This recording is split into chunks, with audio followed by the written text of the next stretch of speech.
Instagram teen accounts have automatic protections for what teens see and who can contact them, plus time management tools.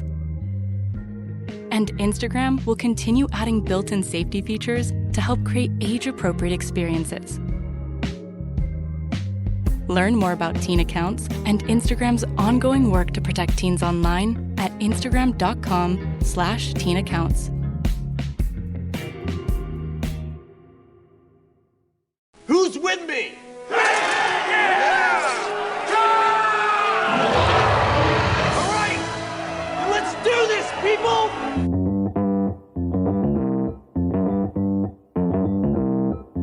Live from Joe's mom's basement, it's the Stacking Benjamin Show.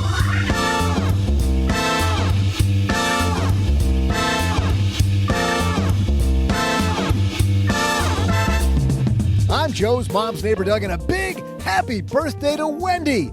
That's right, the redhead who's leading the charge to serve up amazing burgers like the Sawsome Bacon Cheeseburger Triple or the Baconator, which I personally get as a quintuple. She's turning half a century old today. Well, like Wendy loves bacon, the bacon on this show is making us all some bacon. So here to talk about not wasting your bacon, we welcome from popular blog iHeartBudgets, Jacob Wade. Plus, from lenpenzo.com, it's Tom Brady. Oh my God. I'm just kidding. It's just Len Penzo. Boring. You know that ain't all, though. We're helping your business make more bacon by chatting on today's Friday FinTech segment with the co-founder of Roger, Catherine Anderson. Like lettuce and tomato, we'll also save time for our Magnify Money segment and save time for my Wendy's-themed money trivia. Heck, I practically just gave it away, so go do your research, folks. And now, the guy you wouldn't want to stand in line behind after a bacon jalapeno triple cheeseburger. No, sir. Joe Saul-Sehy. Or you wouldn't want to stand in front of me either. Could you imagine that jalapeno breath? Hey, how are you? That'd be great. So behind in front. I don't know, though. I also started this new plan today, this food plan. Not a diet, but a food plan with MetPro. And I just got to say there's a lot of beans. Yes. And the guy who absolutely loves beans from deep under Los Angeles is my friend Len Penzo. How are you, man? Well, I think I need to change out my pine tree scent freshener, air freshener in the bunker because the bunker's starting to smell a little bit like the bacon, like bacon jalapeno. Double jalapeno bacon cheeseburger. I got to say, I've been doing this new food plan for less than 12 hours, and Richie starts telling me it's Wendy's birthday. That's just the Stacking Benjamin's team messing with me, Len. It's just I'm totally, yeah. What are you going to do, Joe? I just got to roll with it, my friend. Don't know. I'm wasting away over here. But a guy, we're so happy he's back with us, Len. It's been a long time since we've had this gentleman on, all the way up north of you in, I believe, in Seattle. It's our good friend Jacob from iHeartBudgets. Hey, how's it going, guys? And just to let you know, I was from Seattle. I'm now from everywhere. Oh, that's right. You decided to become location independent. 100%. Yes. We've been living on the road in our RV for the last 15 months now. And? Good, bad, ugly, loving it, hating it? Never going back. We love it, man. It's been, I could go on an entire rant on this, but it's been life-changing in the most amazing way. I took a year off of work to do the thing and get some self-care going on, but I don't know. I'm not going back to normal. So we're really, really, really enjoying this. We get to go down and chase the sunshine. So we're in California now, heading south for the winter, doing Florida for a few months. And man, we've been to 20 national parks, 25 states, over 85 stops. We've seen the country in a way that I never would have. So loving it. And your spouse isn't sick of you yet. That's the amazing thing, because we live in 300 square feet with 3 kids. Somehow we're all still alive. We're all still breathing. Did you say 300 square feet? That's correct. 300 square feet, Len, divided by 5 is? I don't know. 100 and... Isn't that 60 square feet per person? I didn't know. I'm not. Yeah. And most of that's taken up by furniture. So it's about 3 square feet per person if you do the real math. My goodness. How old are your kids? 7, 5, and 3. You ever think about upgrading that to be more square footage? Nope. Well, My wife's looking at van life. She's saying, oh, well, how do we cut this in half? she wants to go smaller.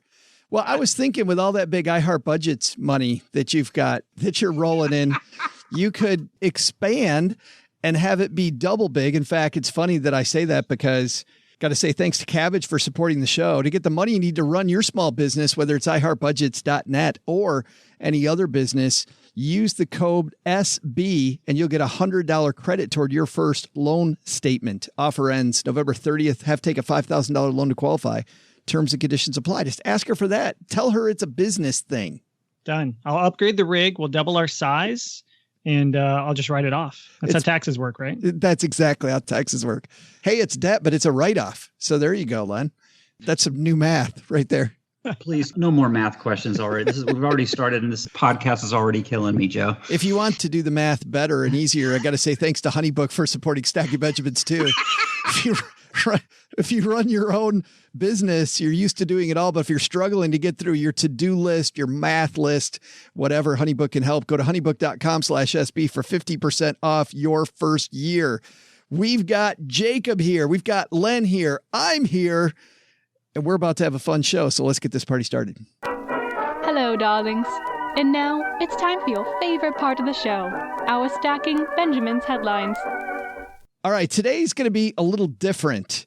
And just to set this up, when we were first going to record today's show, Paula was going to be here with us, and she could not be here today because she's off in Ecuador. I had a death in the family, so I had to reschedule today.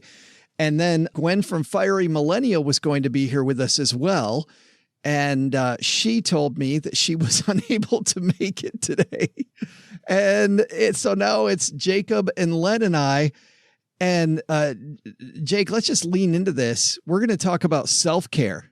Yeah, I think the idea is we are going to be mansplaining self-care and how it should work. It's exactly that's the way it turns out. Len, you wanted this all along, didn't you? To just have a heart-to-heart about self-care. Oh, yeah. This hey, everybody comes to me for when it comes to self-care advice. I am the guy. So let's dig in. Yes, let's mansplain self-care. So this is a video. Today we don't have an article. We have a video. This is from The Financial Diet. And our friend Chelsea Fagan posted this. It's a 12-minute video, but let's play just the first couple minutes of it so you get the idea of what we're going to talk about today. This week's video is all about self-care. And you don't know it, but I've had a really bad day, so I am ready to rant.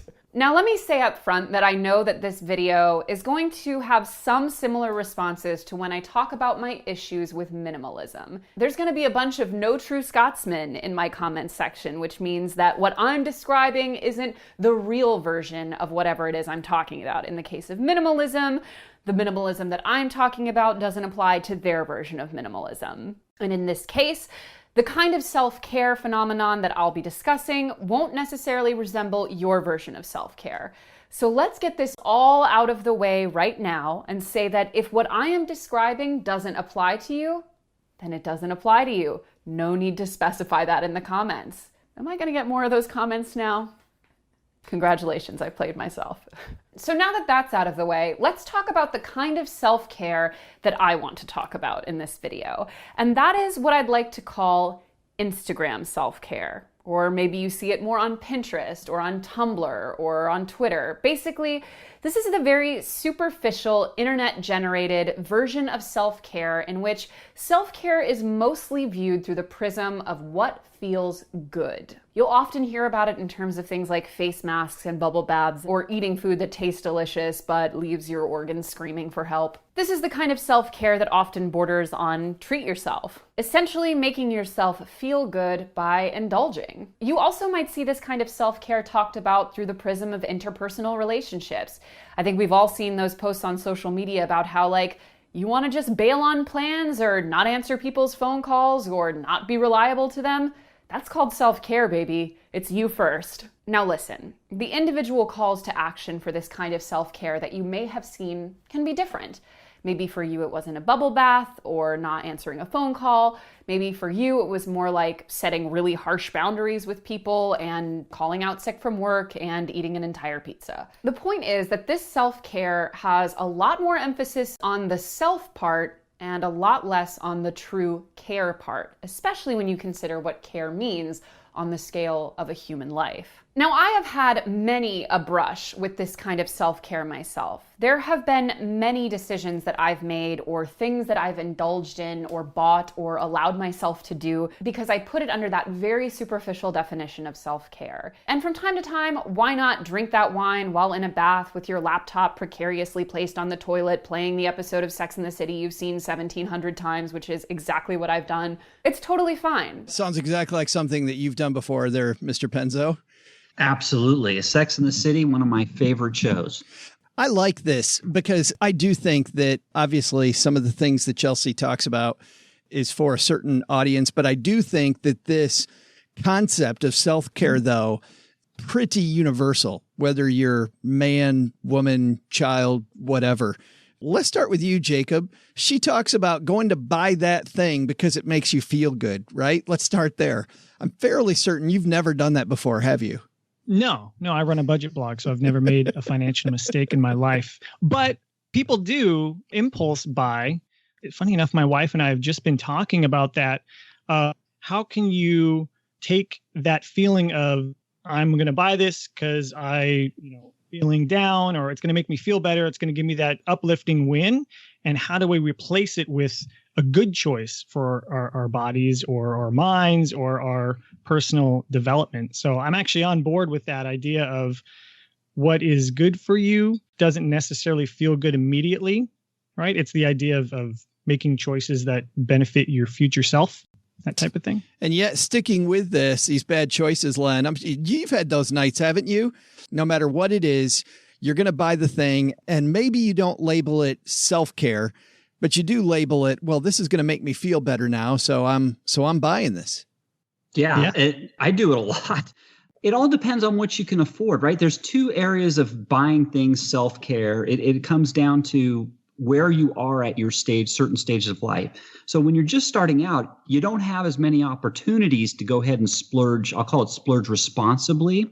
So you have to watch what you're doing. So as I'm older and my income's going up, I don't think twice a lot of times buying things. I've spent, I think we've talked about this before, I've spent over $2,500 to buy tickets to, for example, a Stanley Cup Finals game, going to that. I've done that 4 or 5 years ago, but I could afford it. I would never have done that maybe 20 years ago or 15 years ago because that would not have been a smart idea. Now, I have done things on a lot smaller scale that were still not correct back then, but it's all a matter of what you can afford and you have to kind of evaluate. I don't think, though, she's talking about those big events because I think those big events then play large in your life later. I think she's talking about the small thing. Like I'm driving by the game store and I'll buy the next hot board game, even though I'm sitting on 2 that I haven't yet played. And there's no way this new one's going to be anything more than clutter for the next 6 months or maybe a year. Len, you've probably done that with your trains, I got to admit, where you just, you're late night shopping with a bottle of beer, a glass of wine on eBay. And next thing you know, you get a couple. Yeah, there it is. There it is. All of a sudden, this car shows up, and you're telling the honeybee that this. Right. I don't know where it came from. Let me tell you something I just did. Speaking of trains, I don't even have my train up yet. I've told you this. I'm waiting for one of the kids to leave so I can put mine up. But I've got thousands of dollars of stuff already in preparation for this. It's in the closet. Thousands of dollars of this stuff. But 2 days ago, I bought a Jack Daniels, a little N-scale railroad car with Jack Daniels. It was a limited edition. I got it from a guy in Australia, and it cost me $75. So, that's something. Did I really need that? No. But little self-care, it did make me feel good for a second. Well, that's funny. I do want to get back to that, but Jacob, to bring you back into this discussion, I mean, you're living in 300 square feet now. You don't have time, you don't have space to make those purchases anymore. Did moving into the RV, did that change some of this game for you?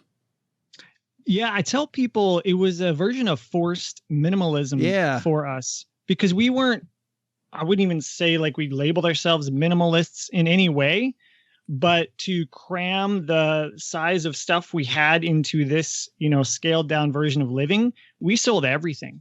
Like we sold our house, we sold pretty much everything we owned, and we kept some furniture that we'd just bought in sentimentals in a 10 by 10 storage unit. Everything else is gone. And so the self-care of buying things is definitely not somewhere we fall into now. I mean, 15 months of living this way, it's not even a temptation, because we look at each other like, where's it going to go? There's nowhere to put it anyway. I would say what we fall into is that, I mean, she described it perfectly. Let's grab a pizza because the kids are hangry and whatever, right? But as far as the minimalism goes, the rule we have is if we are not willing to spend money on the thing, bring it into our house and use it, and then find a place for it, and then upkeep it, and then eventually either sell it or give it away. If it doesn't meet those 5 criteria, it just doesn't come in the house. So that's a hard no for about 99.9% of stuff. Have you found that that's changed you mentally at all? I mean, has it changed the way that you walk into a Walmart or a Target now versus before when you had room? Absolutely. Yeah, it's one of those things where the temptation to grab something doesn't even exist because it's not an option. So it's almost like something, at least for me, I mentally just wrote it off.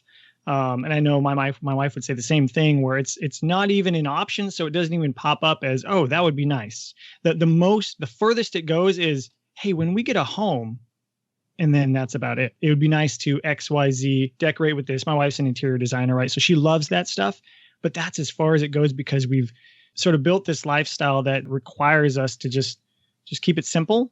And then the indulgences and impulse buys just don't happen. Is there ever some negativity around that, though? Meaning you're walking through a Target and you say, I wish I could do that, and I'm frustrated because I can't buy that.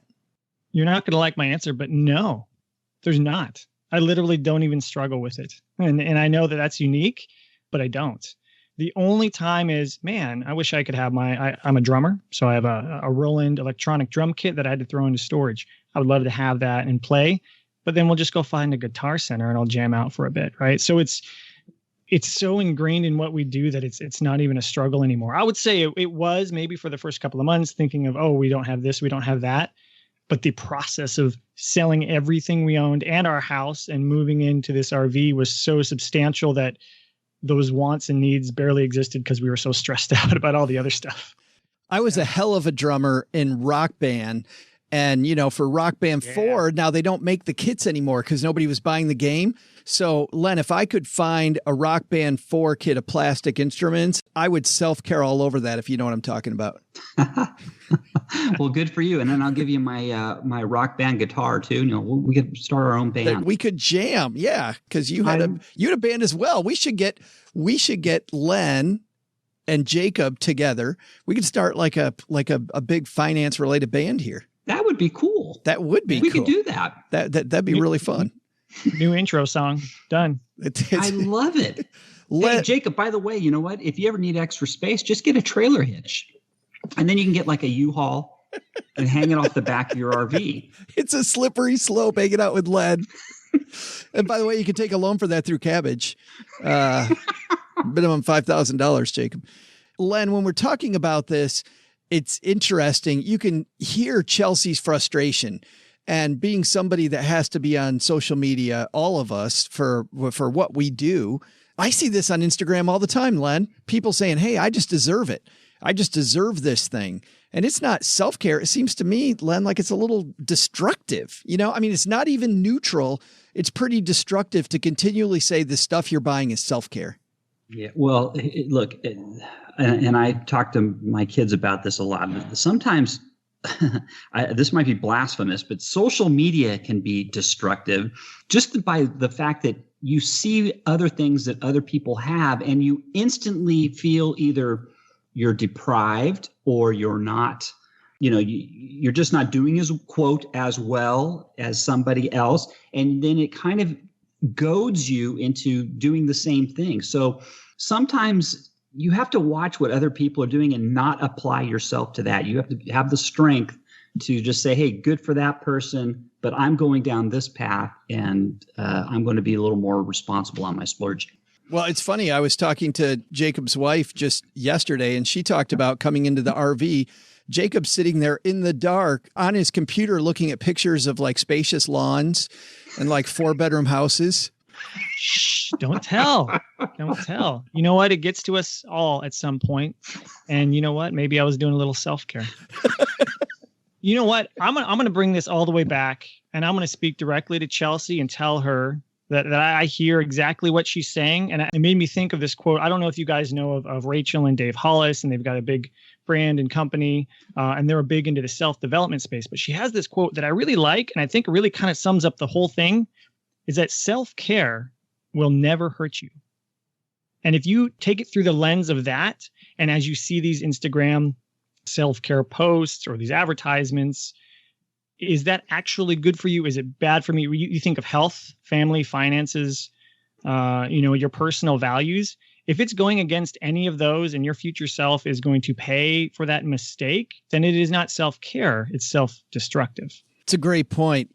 Well, and before we get to our final thoughts here, got to talk about a different aspect of self-care. How about self-care for your business? When you started your business, did you dream about all those administrative tasks like drafting proposals and contracts, tracking down payments? I bet you didn't. And if that wasn't part of your vision, well, then you need HoneyBook.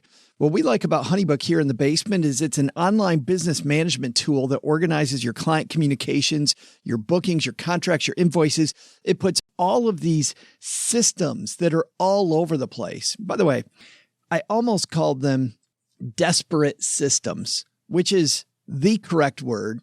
Doesn't sound like it's the correct word, but I also think that in the other context, the word desperate makes a lot of sense because you're a little desperate because of the fact that none of this crap works together. But HoneyBook makes it all go. HoneyBook makes it simple to run your business better. Professional templates, e-signatures, built-in automation, keep everything on track and make you look good with your clients and the people that you work with, outsource to. They can even consolidate services you already use like QuickBooks, Google Suite, Excel, and MailChimp Gmail. It's the number one choice for client and business management for freelancers and business owners. Save time, do more what you do more what you love with HoneyBook. If I can do less of the stuff that I don't love and more of the stuff that I do, sign me up. Right now, HoneyBook's offering stackers 50% off when you visit honeybook.com/SB. Payment's flexible, and this is going to apply whether you pay monthly or annually. They're not going to shoehorn you into something that you don't want. Go to honeybook.com/SB for 50% off your first year. That's honeybook.com/SB. Len, when it comes to real self-care, like what's an activity that you participate in that's real self-care, as defined by Jacob just now? Well, here's a simple one. Saving, just saving, putting some money aside for the future is self-care. That's a little pain up front, but it really does take care of you in the long run. Yeah, I'm headed to the gym after this. Perfect. Yeah, that's another thing. Yes. And here's the thing with self-care. Sometimes self-care, I know we're talking about self-care and things that make you feel good, but self-care, you got to put out in the short term to get the benefits later. So self-care, things like that. Working out's a great example, Joe. How did you feel, Jacob, when you heard Chelsea ranting about this? Honestly, I was throwing my hands in the air like, yes, like that's exactly how I actually think about it. Maybe I don't see that stuff as much because I'm on this personal development kick. So a big part of moving into this RV and minimalizing our lifestyle was things were too crazy. All we did was self-indulge and looked at bigger, better, more. And at some point it led to a nervous breakdown and I quit my job. We sold everything. We said, let's go. We're going to completely transform our lives because we have zero self-care.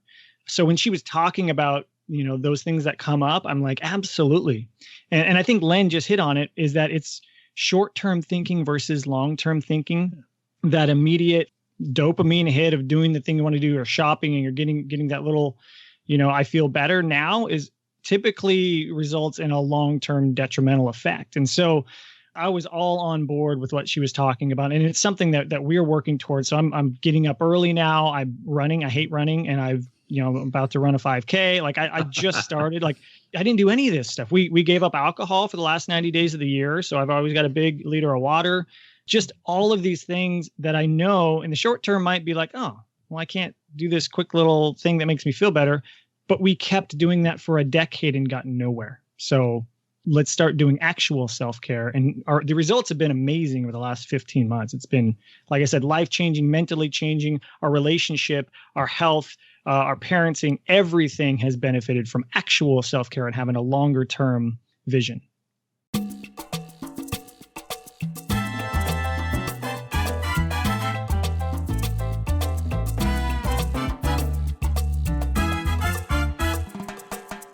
Len, you're about to jump deeper into the game of running your blog much more, which, by the way, we're all excited about. But do you get all excited about the part of running the business or of writing more again?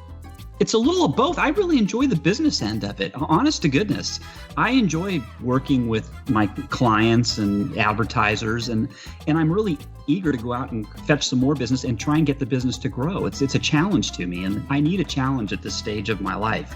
Well, then, Len, you're going to love this next guest. On Friday, obviously, we have our Friday FinTech segment in the middle of the show. This week, Catherine Anderson, who's one of the founders of a company called Roger.ai, is with us. And think about this. If you want to do your side hustle or a business, but you're frustrated that all of these accounting functions don't talk to each other, nothing really works together, what if you could have it so everything worked together in harmony? You had the ability to have machine learning work in your corner to make running your business even easier. I'm fascinated by this. So I'm so happy she's here to tell us a little bit about Roger.ai. Catherine Anderson coming down to the basement.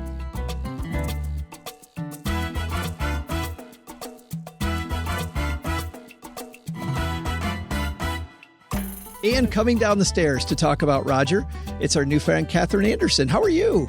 Hi, not bad. Thanks for asking. How are you? Well, I'm very good, and I'm glad that you're here because this time of year, late in the year, people start thinking about the new year and next year.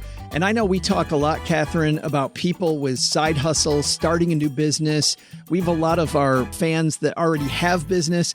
We don't usually talk about fintech, though, for business. You guys have this really cool company, Roger.ai. People want to check it out while we're talking. But was it you and a co-founder that started Roger? How did it begin? Yes, exactly. My co-founder and I, we've both started several businesses in the past. Like we've been small business owners. And the latest company that we started together was one that we sold to Cisco in 2014.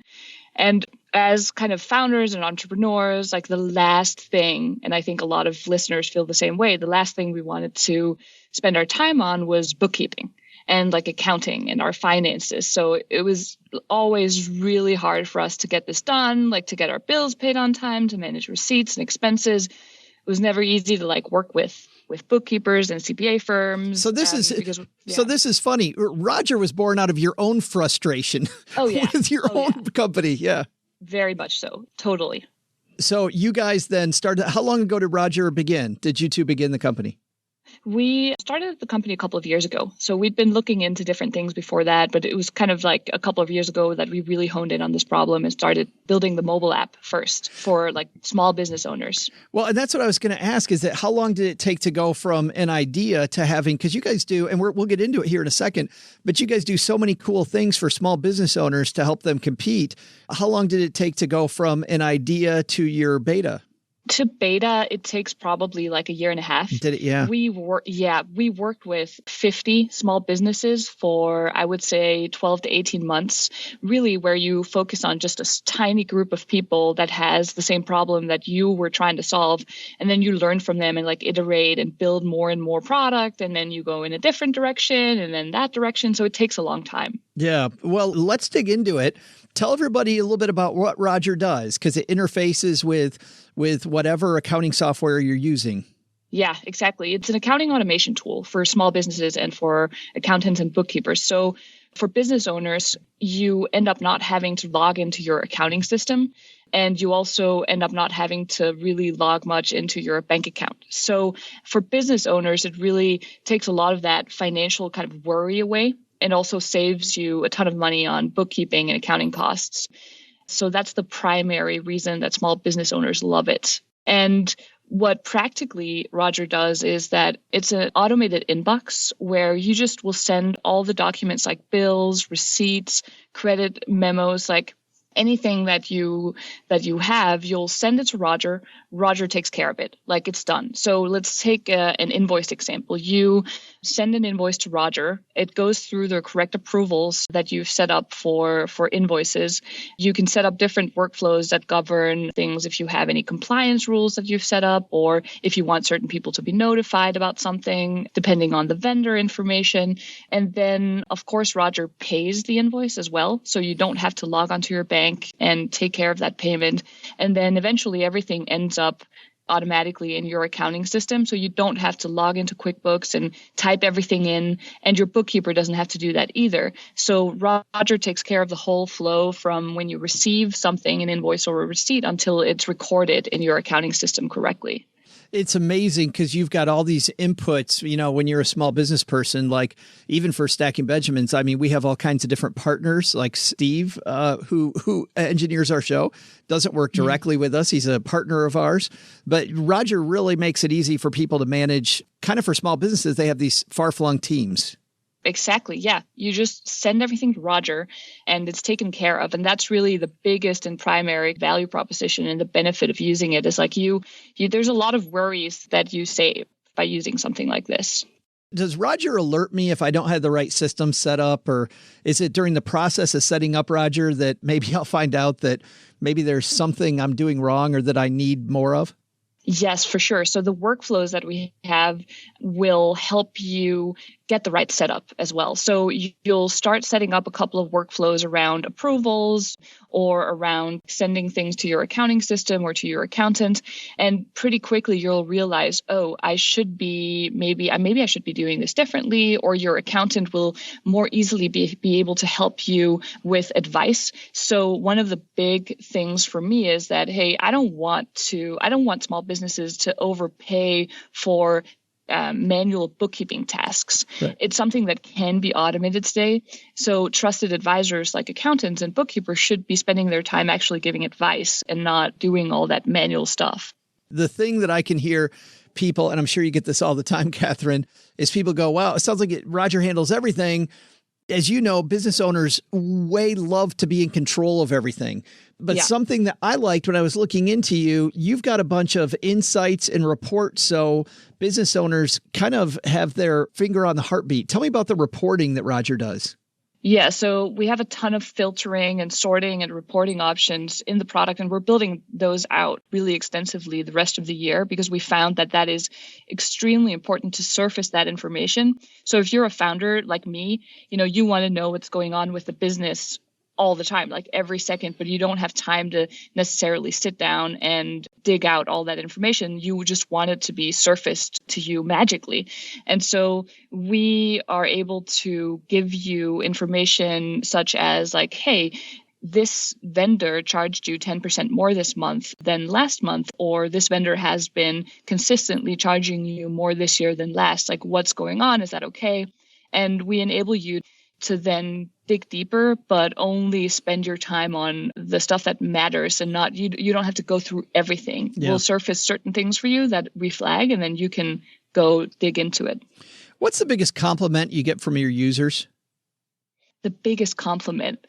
I don't know if this is appropriate for a podcast, but the biggest compliment we've ever gotten was when one of our users said that him and his wife now were able to have the second kid because of Roger, because he used to spend his nights in QuickBooks, just like doing all this stuff manually. And now he can just send stuff to Roger on the fly. Like when he's in his car, he can get everything done on his phone.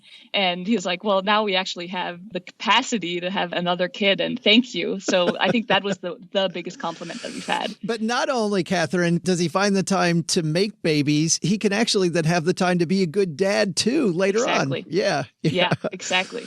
On your website, it talks about advanced fraud protection. And I hadn't thought about this, but I don't really understand. You say on the website that there's so much fraud in the area of small business and small business owners being taken advantage of. How does Roger flag that type of stuff? Yeah, so small businesses are much more likely to experience fraud, actually, because you can imagine the bigger a company gets, the more systems they have in place. Like they'll have some Oracle or SAP system that can do everything and that'll alert you and that makes all these analysis. But if you're a small business, you don't have those systems in place. So now that we have this data, we wanted to bring that to small businesses so that all this fraud doesn't happen. What happens in practice is if we see a pattern that looks like fraud, so that could be both occupational fraud, so internal fraud inside of the company. If someone is issuing invoices to themselves, sends it to the bookkeeper, makes the bookkeeper just pay for it, and then the money goes into their own bank account. It happens more than you think, which is sad, but it's true.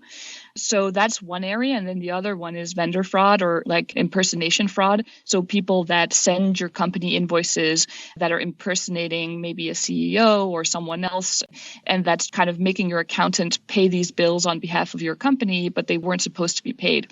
So there are a lot of types of fraud that we can help prevent, especially with the workflows. If you have the correct approvals in place, stuff like this can't really happen because you'll always, like the correct people will always see the invoice and will be able to say, well, we shouldn't have, this is not something that we should be paying for. And also we surface things that are based on if invoices are sent from the same vendor too many times or with weird amounts. We have pattern detection for that stuff. And it just flags it and sends it my way, then I can look at it and determine. Exactly. Yeah. When I first started using Slack, I thought, why do I need Slack? Like I have a messaging app, I have Google Drive, I've got all this stuff. And then I started using Slack, Catherine, and if you use Slack, all of a sudden it all integrates together and I get everything at one place and I feel like I can't live without Slack. So my initial thought when I was looking at Roger was that you guys are kind of like a Slack for finance and bookkeeping for a business. Absolutely. But it goes even further though. You guys integrate with Slack. We do. We're actually launching our Slack integration very soon. So you'll be able to approve invoices and manage your receipts, et cetera, directly from Slack. You have a long list of different tools that you integrate with, but can you give our listeners just a few of the more popular ones? QuickBooks and Xero are definitely the two biggest ones because those are the accounting systems that small businesses use in America. Dropbox, Box are popular, and I have high hopes for the Slack integration because that's going to help a lot of people be super efficient. Yeah, I thought that was really super cool when I saw that. Now, app-wise, is it just Apple, Android, both? Both. Yep, iOS and Android. Gotcha. And so I can use it on my desktop, just pretty much use it anywhere. Yeah, anywhere you are. It's great talking to you. And people can explore by going to Roger.ai. Yeah. Last question. Oh, I forgot to ask this. What does it cost? How much does Roger cost a small business? Roger starts at $19 a month. Most small businesses will pay under $100 a month for Roger. So small businesses typically between $19 and $49. I see. There's like 4 different levels here and different things that they get. Got it. And that's all also detailed at the website. You said you're hopeful for the Slack integration. Catherine, nobody listens to the show, so it's just you and me. Any secret stuff coming up that you guys are working on that you could tell us about? We always have a lot of secret things in the works at Roger, of course. We have a few new features coming out before the end of the year that I'm excited about. We are launching what we're calling the Roger Inbox. I can't reveal too much what it'll be, but it's an extension of the current kind of automated scanning product. So that's going to be a treat for users. And then we're always building more integrations so that you can integrate with whatever process you have in your company. So be it purchasing order systems or warehouse management, property management. So investing heavily in that. Awesome. Well, it sounds like you're busy. Thank you so much for taking a few minutes out of your busy day to talk about Roger with us. I appreciate it. No, thanks for inviting me.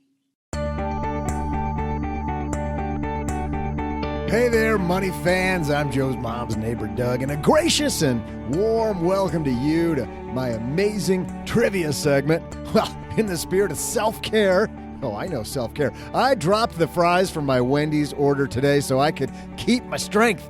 Just up the number of burgers I usually buy from 2 to 5 as an offset, because you got to do that.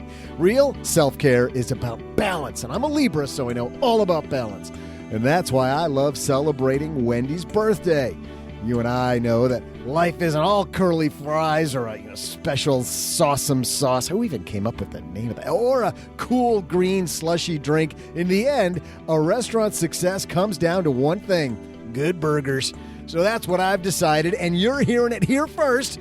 I'm going to open my own Wendy's franchise. Now, I heard from a good source named Joe's MOM that you have to have a high enough net worth before qualifying. Does anyone know what a net worth is, or like what the number is? I'll try finding that answer on my own, but how about this? Let's make today's trivia question all about that. So just how big does your bankroll have to be to even qualify to buy a Wendy's franchise? Like, what's the minimum net worth?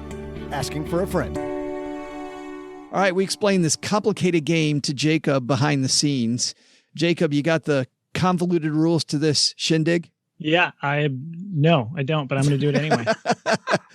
I had a correction. Thank you, by the way, to Laura for writing in. Laura and then a bunch of other people, but Laura got here first to tell us, Len, we had a mistake in our scoring system and we were one behind. Len Penzo is still leading by 1.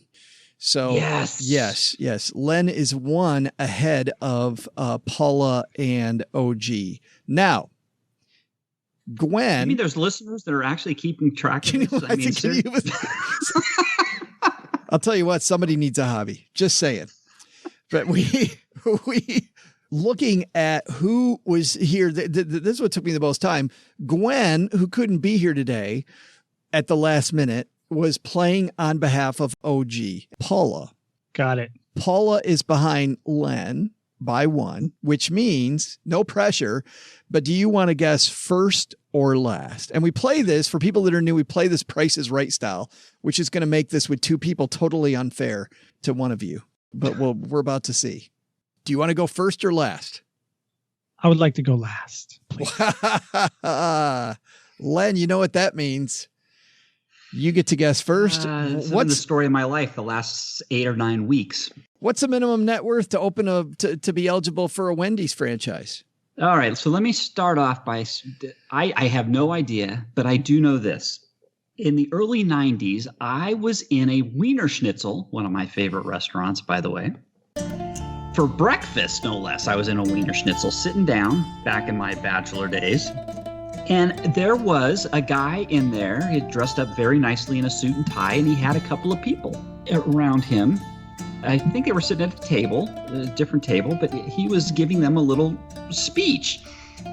And it turns out he was talking to them about, these were potential franchisees. He was trying to entice people to buy a Wiener Schnitzel franchise. And at the time I was thinking, this is a great idea. Maybe I should do that as well. It piqued my interest. So I started listening to all the things that goes into being a franchisee for a Wiener Schnitzel. Well, he gets to the end and he mentions the initial buy-in fee. Now, again, this is in the early 90s. It was $500,000 back in the early 90s. That's the buy-in. That's not even what your net worth needs to be. That's just the buy-in. That's your buy-in. Yes. Yes. And I was like, well, there goes that idea. Forget Len, you ain't going to get a Wiener Schnitzel franchise. Forget it. Just go back to what you were doing. So gosh darn. So your question Do you still cry at night? Yes, I do. Just, if anybody wonders what happened to Len Penzo, it was the fact that he didn't get the Wiener Schnitzel. I love Wiener Schnitzel. As a matter of fact, can you see what I got right here, Joe? Look at this. You see that? Look what I got here. $6.99 for two. Why? It's the first day of my new diet and you're showing me chili dogs? What the hell are you doing? I'm just showing Joe coupons that I have here for Wiener Schnitzel right in front of me. 2 chili dogs, 2 corn dogs, and chili cheese fries for $6.99. I'm looking at Jacob over here drinking water, and he's a role model. You're showing me chili dogs. Okay, but anyways, but you're not asking what the franchise fee is. You're saying what's the net worth? Yeah, what's the minimum net worth you have to qualify? To qualify. Oh my god. They want to make sure you have enough money that the first time things go bad that you're not going to be in trouble. And this is for Wendy's, not Wiener Schnitzel. This is Wendy's, yeah. Oh gosh. My gosh. Well, let's see. 500,000 buy-in in the early 90s. I figure your net worth what is that today? That's probably at least triple. Probably quadruple. I'll say, quadruple. That's 2 million. And so therefore I would say your net worth has to be 3 times that, $6 million. $6 million. That's a lot of bacon. He put you in a tough spot there, Jacob. Goodness. Well, I was over here doing math on their cheeseburger prices, like times the repeat customers and the people that really, really like those Instagram self-care ads, and putting that formula together, it was like $6. So I need to redo the math, but using your Wiener Schnitzel data combined with my bacon cheeseburger data, I'm going to say to open a franchise so that they don't have to take too much risk on you, you're going to need a net worth about $5 million. About $5 million. All right. Well, you know what? We would tell you right now, but we don't do that here. We're going to make you wait for just a minute. So hold on. So now I'm listening to the story of Cornelius Vanderbilt on my Audible. And it's amazing seeing the number of people going bankrupt over the years as they work to compete. And it often is the Commodore, the captain, Cornelius Vanderbilt himself, who's on the verge of bankruptcy because of the fact that he needs more resources right now. And if he gets past this little point, he knows, and everybody knows, everything's going to be okay. Well, what's sad is that was the early 1800s. It's still the same, and maybe even worse sometimes if you run a business today. You have to make best use of your time so you can stay competitive, doing the things that make a difference, not managing inventory, covering payroll, doing 100 other things before lunch, which is, by the way, the average day for an entrepreneur, right? Getting the money you need doesn't need to take up all your time. That's why Kabbage created a simple modern way for businesses to access up to $250,000 of credit. Kabbage's application process is online, takes just a minute to complete and get a decision. And if your business qualifies, you can access the amount you need right away and withdraw more funds whenever you need extra capital. Kabbage has an A+ rating with the Better Business Bureau and has provided 185,000 small businesses with access to funding. So now, had Cornelius Vanderbilt been around today, he could have had another steamship, and instead of owning most of everything, could have been absolutely the one. I'll tell you what's funny about Vanderbilt. He was a guy, and a lot of entrepreneurs I've met over the years are like this. Singular. This idea of being balanced. Vanderbilt was not a balanced person at all. It was business, business, business. And then after that, he thought about, business. That's what he did. But early on, there were a few times it looked like he wasn't going to make it. It's a good read, and partly because there were some inflection points there where having just enough money got him through. Get the money you need to run your small business today. Go to Kabbage.com and use code SB to get a Benjamin credit. That's $100 credit on your first loan statement. That's KABBAGE.com. Offer ends November 30th, 2019. It's coming up there, kids. Must take a minimum $5,000 loan to qualify. Credit line subject to review and change. Individual requests for capital are separate installment loans issued by Celtic Bank, member FDIC. Len, $6 million. Lots of math there. How you feeling?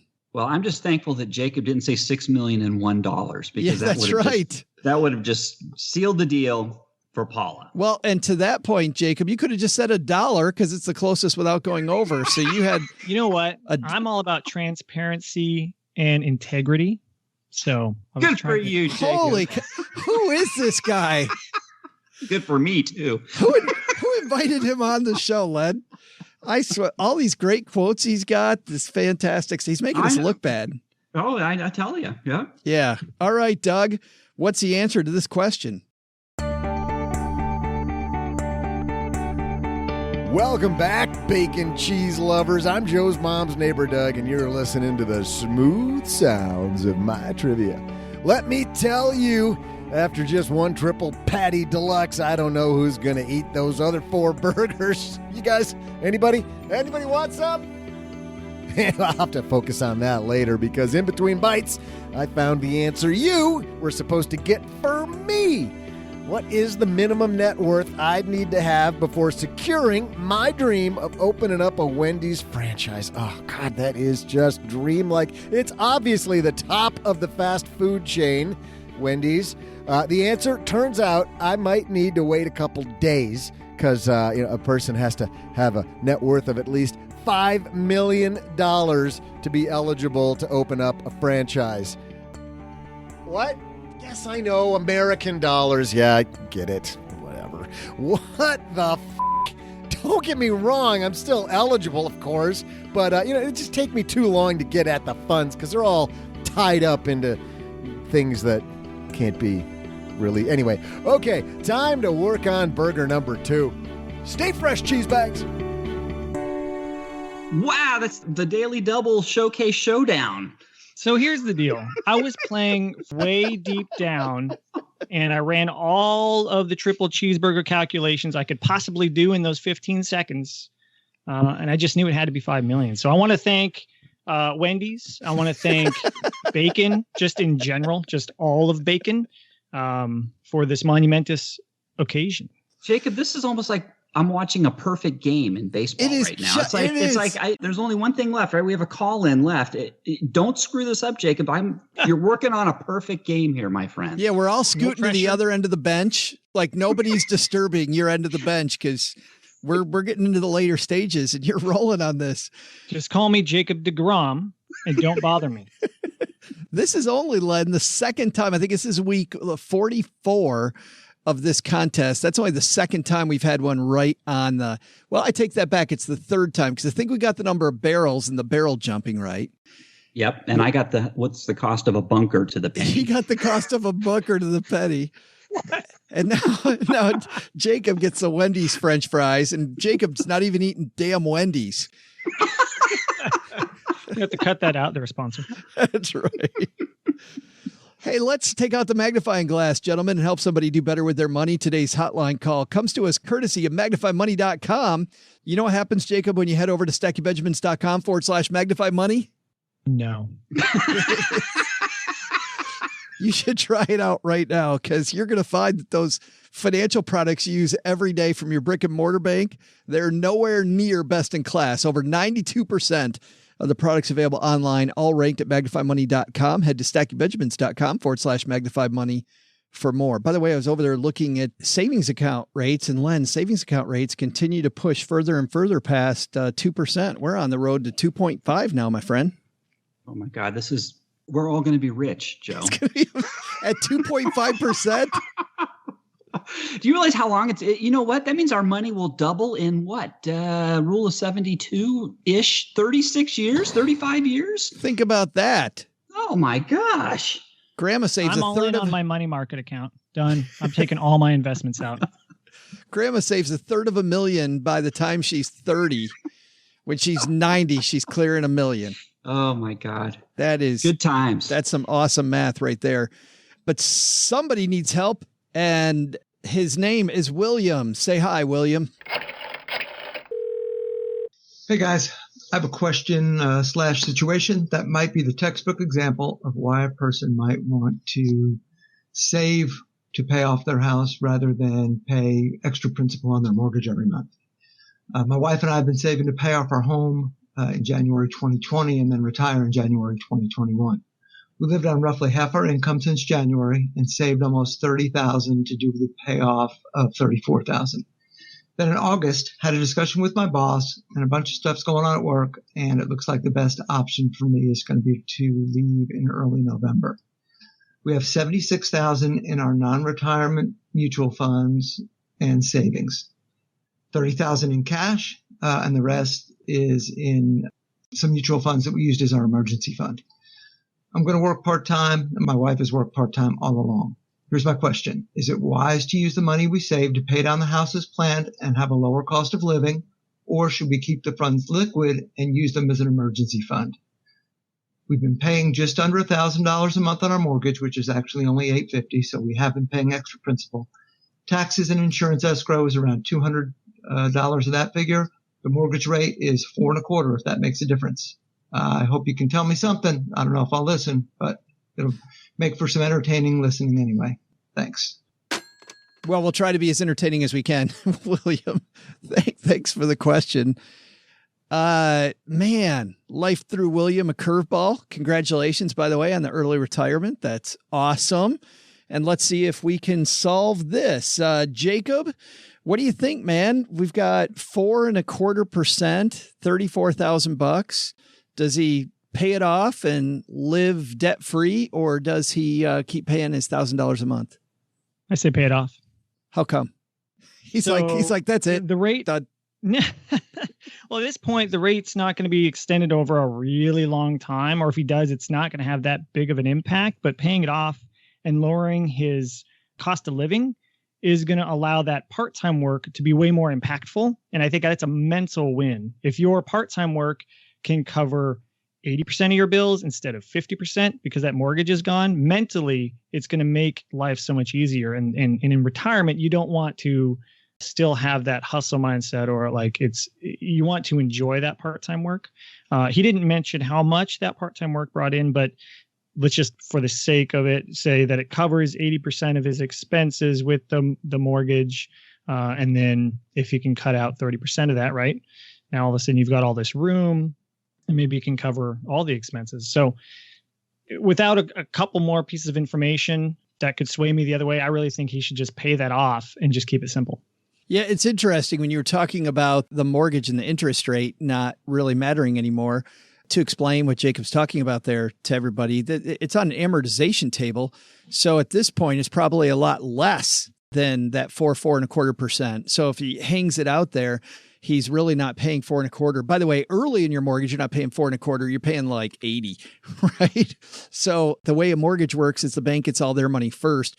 And if he holds onto it for the whole 15 or 30 years, whichever amount William took out or whichever time frame William took out, it's 4.25% over the life of that loan. Len, what do you think? You agree with Jacob, or are you going the other way?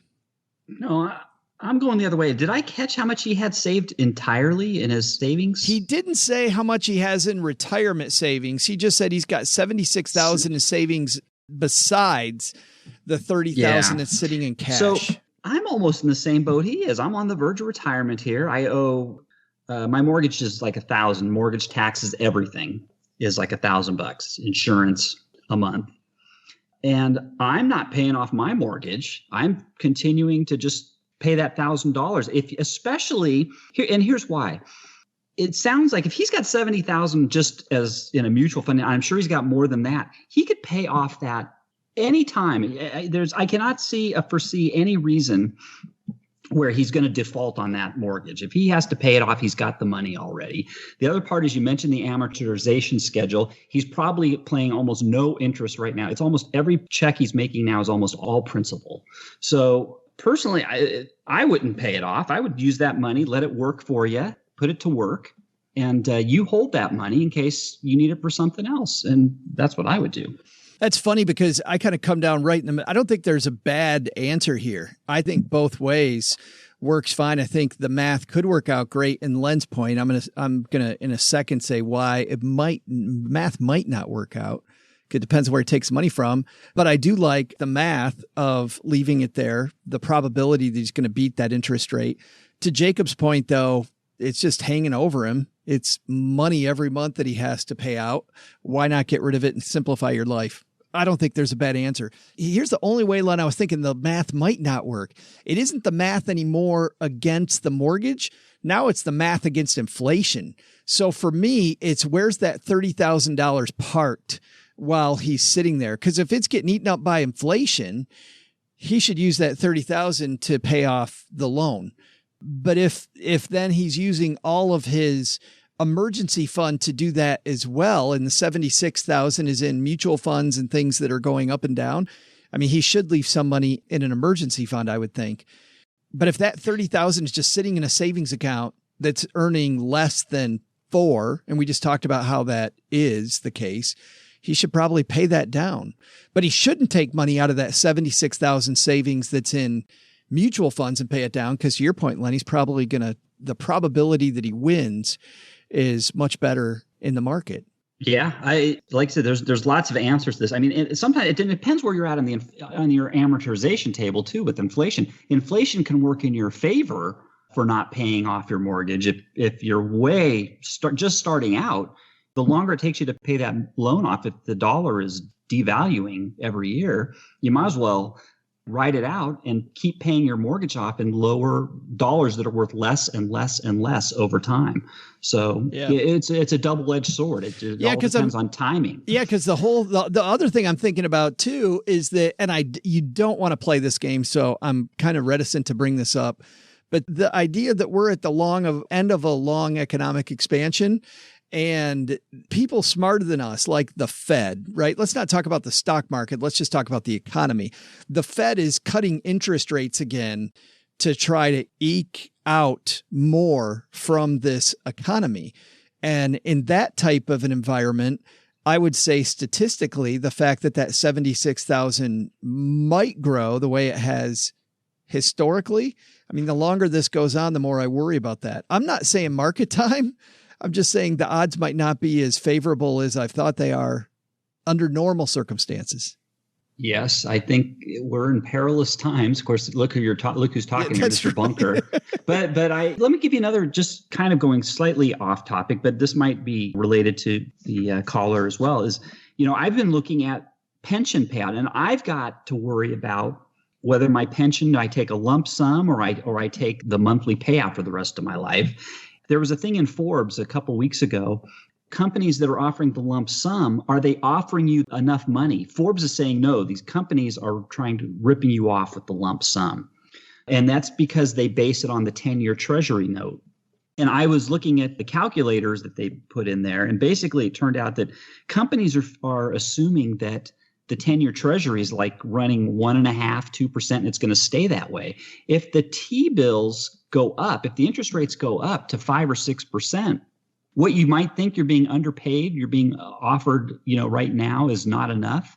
In actuality, you're being offered a good deal. So you have to kind of guess, where do I think the 10-year treasury bill is going to be, 5 years from now, 6 years from now? You have to really think about that kind of stuff. Well, there's actually a simpler way to do that, which is take what the lump sum number is you're going to get and see what interest rate you need to maintain to make that last your whole life, right?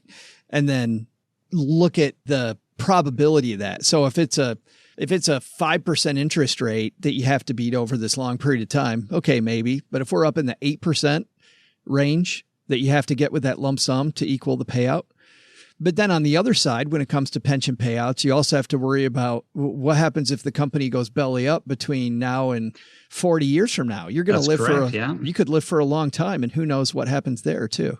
Although then they say, well, but then there's the pension guarantee. I forget what that organization, it's like the FDIC for pensions. They'll come in and bail you out too. So, I mean, there's so many things you got to think about. Jacob has drank from his water 3 times while you and I were going through that.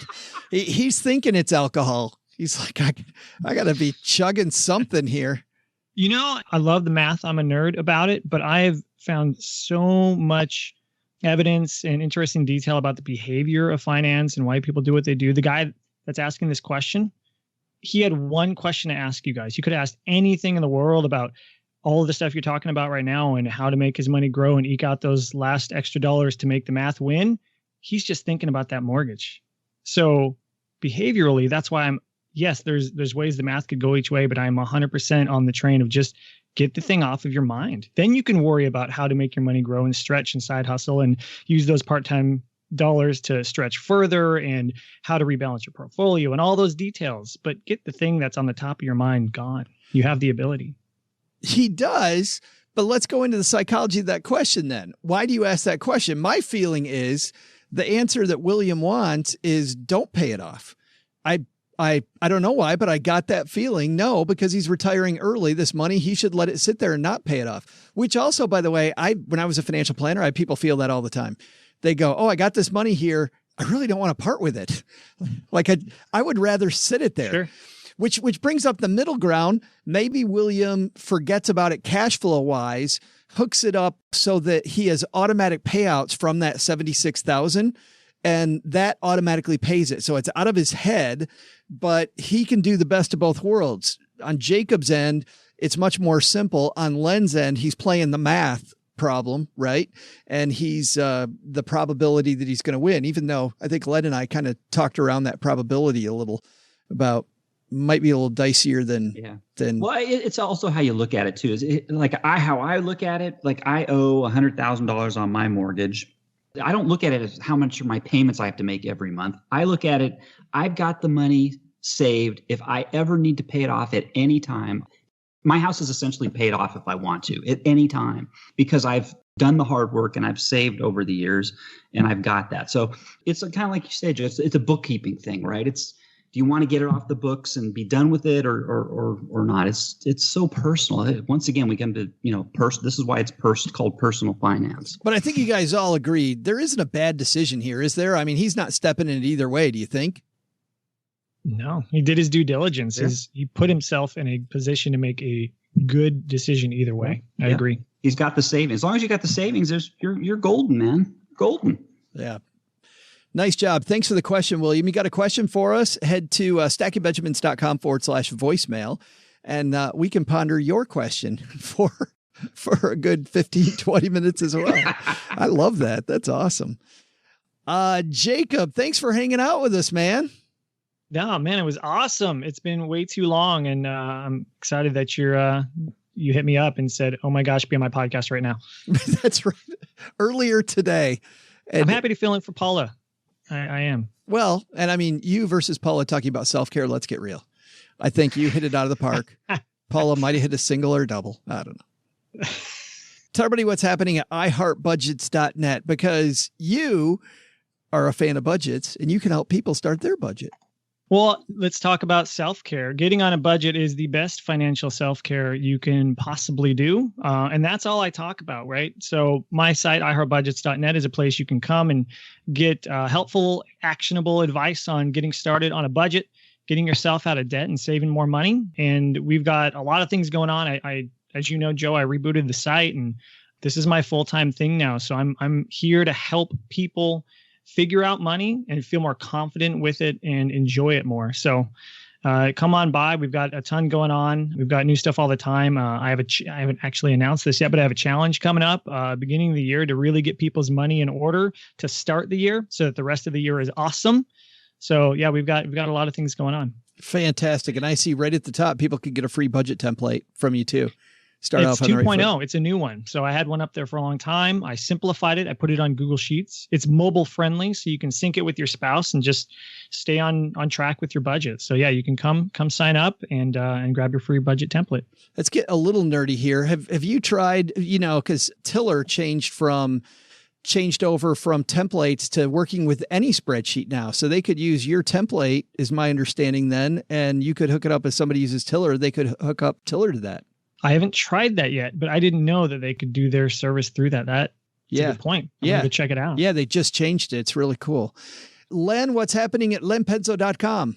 Hey, first, Jacob, I just want to say, I want you to sign the game ball. I think you hit it out of the park today. Perfect game. You pulled it out. Well done, sir. Well done. I appreciate it, Len. It's a mental win for me today. all these years, Len, we needed somebody to save the show. Finally. Thank God. Finally. Hey, I have, just out of coincidence, I have a post on how to splurge responsibly. Oh. Without breaking the bank. So stop on by the Persistent Itch and check it out. Or leadpenzo.com. Either or. We never did buy that domain. We should have bought that domain. Is it still available? I don't on know. GoDaddy. I'm sure somebody, one of our listeners, one of our 2 listeners got that and is now going to charge you a healthy sum of money, like 15 or $20 for that thing. Right. All right, everybody. That's going to do it for today. Thanks a lot for hanging out with us. If you got somebody who needs these discussions, feel free to pass this on, pay it forward, as it were. But thanks for hanging out with us. Doug, you've got it from here, man. What should we have learned today? So what did we learn today? First, take a lesson from our mansplaining headlines team. Actually, all kidding aside, they did all right for 3 dudes, didn't they? Nice job, guys, filling in without Paula or Gwen. Not as good as if they'd been here, but I think you probably passed. Well, I like the message. There's nothing wrong with taking a spa day to de-stress.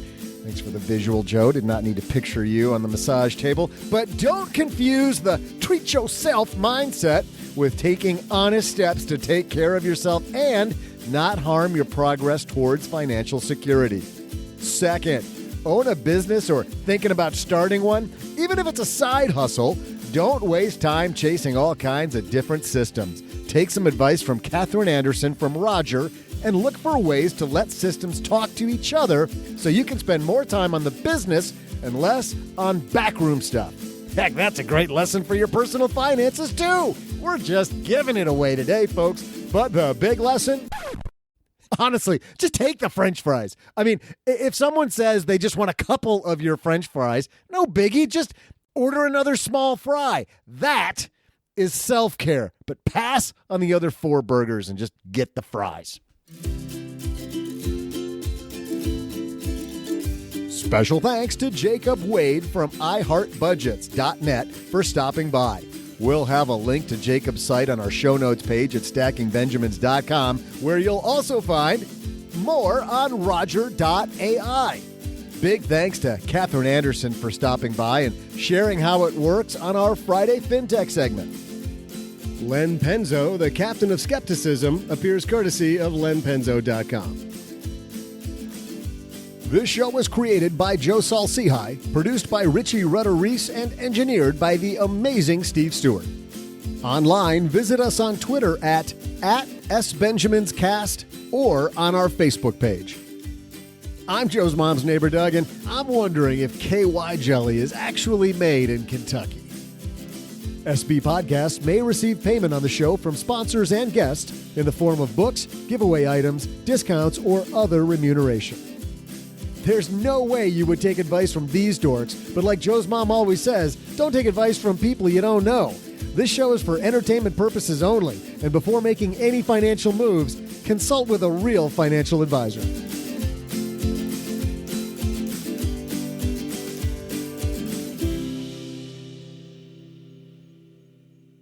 Len Penzo, your doctor has called and said, please go back on your medication.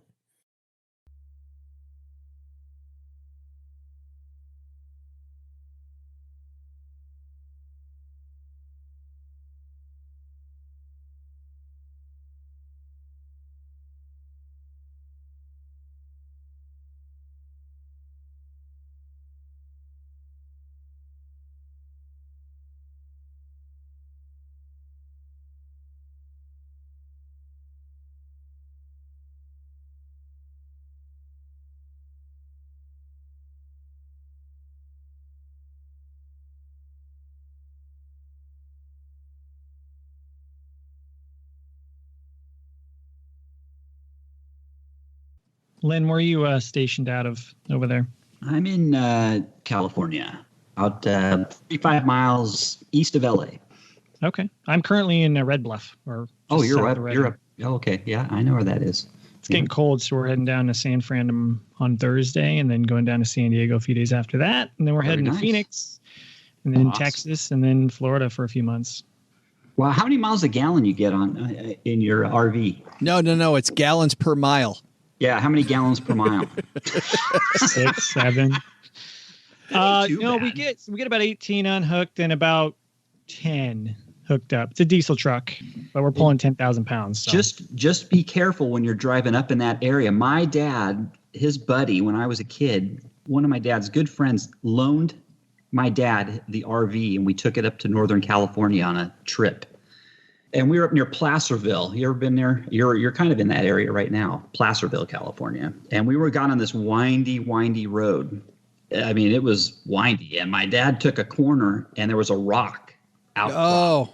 He turned the corner kind of tight, and he ripped the entire side off that RV. Oh. That was, our trip was over. My dad was sick as a dog, right? This is his friend loaned him this RV. Oh. We got to a gas station. My dad, they strung a rope because it looked like a dollhouse. I swear to God, it looked like a doll. Yep. The whole side was like a sardine can. It just a sheet. A sheet came right off. It just came right off. I've seen what they're made of. They're made of nothing. It's 1/4-inch plywood and some foam, and that's it. And my poor dad, we had to drive all the way back to L.A. basically with a rope. The only thing, where the side was peeled off, and my poor dad had to tell his friend what he did to his RV. Oh my God, it was a nightmare. So we took that road over by the redwoods into the Redding area in the middle of the night. We drove that road. I know exactly what you're talking about, and I was all up on the middle of the road because I saw the hangover. You couldn't see it because it was dark, but I saw that hangover, and I'm like, okay, wifey, I'm going to be in the middle of the road here. Just look out for headlights. Like we had to. So trust me. Be careful up there. We're aware. Yes.